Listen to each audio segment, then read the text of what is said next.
बिस्मिल्लाहिर्रहमानिर्रहीम। अस्सलाम वालेकुम दोस्तों, आज है 21 अगस्त 2025, इस्लामाबाद सब्ज़ी मंडी। तो जी मेरे प्यारे भाइयों, इस वीडियो में हम आपको तमाम तर सब्जियों के होल सेल रेट बताएंगे और उम्मीद है वीडियो आपको पसंद आएगी। तो ज़रूर फिर अपने दोस्तों के साथ शेयर कीजिए। चलो जी बिस्मिल्लाह करते हैं, वक्त ज़ाया नहीं करते। बैंगन का रेट है जी 100 और 120 रुपये किलो, और कीमे वाले करेले का रेट है जी 130 और 140 रुपये किलो, और चिकंदर का रेट है जी 180 रुपये किलो। आमले का रेट क्या है? 1200 रुपये दड़ी, 240 रुपये किलो।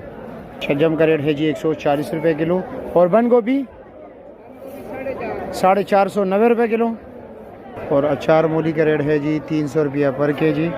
क्वाट वाली भिंडी 120 रुपये किलो, 600 रुपये का 5 किलो। अरवी का रेट है जी 100 रुपये किलो, 500 रुपये का 5 किलो। फ्रेश बीन का रेट चल रहा है जी 120 रुपये किलो, 600 रुपये का 5 किलो। लंबा बैंगन 4.5 किलो, सिर्फ और सिर्फ 350 रुपया। और तोरी क्या रेट है? काली तोरी 500 रुपये दड़ी, 100 रुपये किलो। लौकी का रेट है जी 100 और 120 रुपये किलो। शिमले का रेट चल रहा है जी 100 110 रुपये किलो, यानी कि 500 550 रुपये दड़ी।